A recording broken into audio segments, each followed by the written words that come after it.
Team ಇಂಡಿಯಾದ star batter king Kohli Australia ವಿರುದ್ಧದ ಏಕದಿನ ಸರಣಿಯಲ್ಲಿ ಸತತ ವೈಫಲ್ಯವನ್ನ ಅನುಭವಿಸ್ತಾ ಇರುವುದು ಚರ್ಚೆಗೆ ಕಾರಣವಾಗಿದೆ.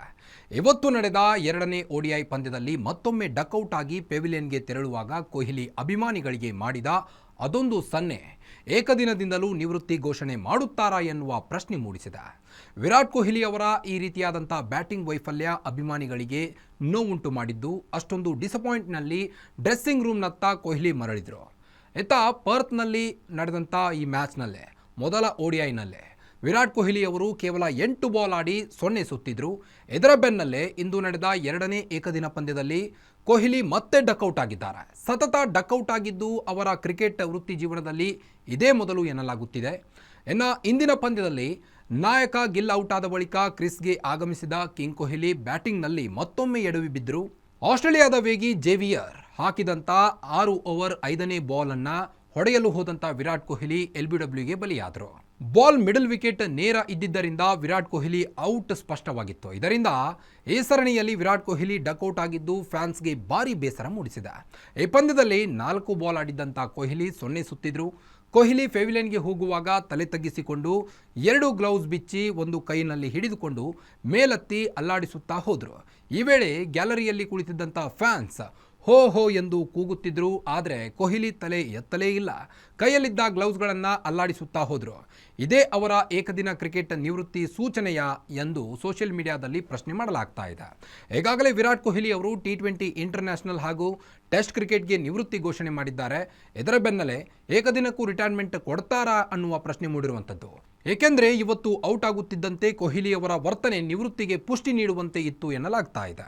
ಇನ್ನು ವಿರಾಟ್ ಕೊಹ್ಲಿ ಏಕದಿನ ವೃತ್ತಿ ಜೀವನ ಆರಂಭಿಸಿ 17 ವರ್ಷಗಳಾಗಿವೆ. ಈ 17 ವರ್ಷಗಳಲ್ಲಿ ಒಮ್ಮೆಯೂ ಅವರು ಬ್ಯಾಕ್ ಟು ಬ್ಯಾಕ್ ಡಕ್ಔಟ್ ಆಗಿರಲಿಲ್ಲ. ಆದರೆ ಇದೇ ಮೊದಲ ಬಾರಿಗೆ ಕಿಂಗ್ ಕೊಹ್ಲಿಯವರು ಅತ್ಯಂತ ಕಳಪೆ ಆಟವನ್ನು ಪ್ರದರ್ಶನ ಮಾಡಿದ್ದಾರೆ.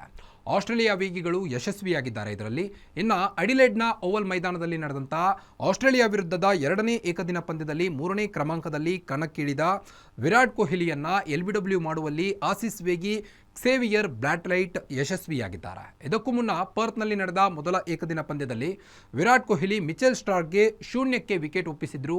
ಇದೀಗ ಮತ್ತೆ 0 ಸುತ್ತುವ ಮೂಲಕ ಕಿಂಗ್ ಕೊಹ್ಲಿ ತಮ್ಮ ಏಕದಿನ ವೃತ್ತಿ ಜೀವನದಲ್ಲಿ ಇದೇ ಮೊದಲ ಬಾರಿಗೆ ಬ್ಯಾಕ್ ಟು ಬ್ಯಾಕ್ ಡಕ್ಔಟ್ ಆಗಿದ್ದಾರೆ. ಅದರಲ್ಲೂ ತನ್ನ ನೆಚ್ಚಿನ ಮೈದಾನದಲ್ಲಿ ಆಡಿದ ಕೊನೆಯ ಪಂದ್ಯದಲ್ಲಿ ಡಕ್ಔಟ್ ಆಗಿ ಅಭಿಮಾನಿಗಳಿಗೆ ನಿರಾಸೆ ಮೂಡಿಸಿದ್ದಾರೆ. ಇದಕ್ಕೂ ಮುನ್ನ ಅಡಿಲೇಡ್ ಓವಲ್ ಮೈದಾನದಲ್ಲಿ ಆಡಿದ 17 ಇನ್ನಿಂಗ್ಸ್ಗಳಲ್ಲಿ ವಿರಾಟ್ ಕೊಹ್ಲಿ ಒಟ್ಟು 5 ಶತಕ ಸಿಡಿಸಿದ್ರು. ಅಷ್ಟೇ ಅಲ್ಲದೆ 975 ರನ್ ಕಲೆ ಹಾಕಿದ್ರು. ಅಂದರೆ ಆಸ್ಟ್ರೇಲಿಯಾದ ಒಂದೇ ಪಿಚ್ನಲ್ಲಿ ಅತ್ಯಧಿಕ ರನ್ ಗಳಿಸಿದ ವಿದೇಶಿ ಬ್ಯಾಟರ್ ಎಂಬ ದಾಖಲೆ ವಿರಾಟ್ ಕೊಹ್ಲಿ ಹೆಸರಿನಲ್ಲಿದೆ.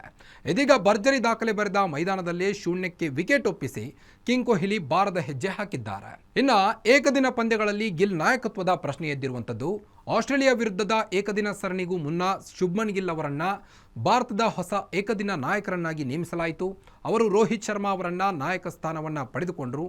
ಆದಾಗಿಯೂ ಗಿಲ್ ಇಲ್ಲಿಯವರೆಗೆ ಏಕದಿನ ಪಂದ್ಯಗಳಲ್ಲಿ ನಾಯಕತ್ವವನ್ನು ಆನಂದಿಸಿಲ್ಲ. ಅವರ ಬ್ಯಾಟ್ ಮೌನವಾಗಿದೆ. ಆದರೆ ಟೆಸ್ಟ್ ಪಂದ್ಯಗಳಲ್ಲಿ ಇದಕ್ಕೆ ವಿರುದ್ಧವಾಗಿದೆ. ಇಂಗ್ಲೆಂಡ್ ವಿರುದ್ಧದ ಅವರ ಮೊದಲ ಟೆಸ್ಟ್ ಸರಣಿಯಲ್ಲಿ ನಾಯಕನಾಗಿ ಶುಭ್ಮನ್ ಗಿಲ್ ಅವರ ಬ್ಯಾಟ್ ಜೋರು ಸದ್ದು ಮಾಡಿತ್ತು. ಇನ್ನು ಆಂಗ್ಲರ ನಾಡಲ್ಲಿ ಗಿಲ್ ಸಾಕಷ್ಟು ರನ್ಗಳನ್ನು ಗಳಿಸಿದರು. ರೋಹಿತ್ ಶರ್ಮಾ ಅವರ ಭರ್ಜರಿ ಬ್ಯಾಟಿಂಗ್ ಇವತ್ತು. ಈ ಸರಣಿ ಆರಂಭವಾಗುವ ಮೊದಲೇ ರೋಹಿತ್ ಶರ್ಮಾ ಅವರನ್ನ ನಾಯಕತ್ವದ ಸ್ಥಾನದಿಂದ ತೆಗೆದುಹಾಕಲಾಗಿತ್ತು. ಇದರಿಂದಾಗಿ ಅವರು ತಂಡದಲ್ಲಿ ಕೂಡ ಇರಬಾರ್ದಿತ್ತು ಎಂದು ಕೆಲವರು ಹೇಳಲು ಆರಂಭಿಸಿದರು. ಮೊದಲ ಪಂದ್ಯದಲ್ಲಿ ಕೇವಲ 8 ರನ್ಗಳಿಗೆ ಔಟ್ ಆದಾಗ ರೋಹಿತ್ ಅವರನ್ನ ತೀವ್ರವಾಗಿ ಟೀಕಿಸಲಾಯಿತು. ಆದರೆ ಅವರು ಅದನ್ನು ನಿರ್ಲಕ್ಷಿಸಿ ತಮ್ಮ ಸಾಮರ್ಥ್ಯ ಏನು ಎಂಬುದನ್ನು ತೋರಿಸಿದ್ದಾರೆ. ವರದಿಗಳ ಪ್ರಕಾರ ರೋಹಿತ್ ಶರ್ಮಾ ಅಡಿಲೇಡ್ನಲ್ಲಿ ವಿಫಲವಾದರೆ ಮುಂದಿನ ಏಕದಿನ ಪಂದ್ಯಕ್ಕೆ ಅವರನ್ನು ಆಡುವ 11ರಿಂದ ಕೈಬಿಟ್ಟು ಯಶಸ್ವಿ ಜೈಸ್ವಾಲ್ ಅವರ ಸ್ಥಾನವನ್ನು ಅಲಂಕರಿಸಲಿದ್ದಾರೆ ಎಂಬ ಮಾತುಗಳು ಕೂಡ ಕೇಳಿ ಬರ್ತಾ ಇತ್ತು. ಆದಾಗಿಯೂ ರೋಹಿತ್ ಶರ್ಮಾ 97 ಎಸೆತಗಳಲ್ಲಿ 73 ರನ್ ಗಳಿಸುವ ಮೂಲಕ ತಮ್ಮ ಸ್ಥಾನವನ್ನು ಭದ್ರಪಡಿಸಿಕೊಂಡಿದ್ದಾರೆ. ಮತ್ತಷ್ಟು ಸ್ಪೋರ್ಟ್ಸ್ ಸುದ್ದಿಗಳಿಗಾಗಿ ನೋಡ್ತಾ ಇರಿ ಗ್ಯಾರಂಟಿ ನ್ಯೂಸ್. ಸುದ್ದಿ ಖಚಿತ, ನ್ಯಾಯ ನಿಶ್ಚಿತ. ಗ್ಯಾರಂಟಿ ನ್ಯೂಸ್, ಸುದ್ದಿ ಖಚಿತ, ನ್ಯಾಯ ನಿಶ್ಚಿತ.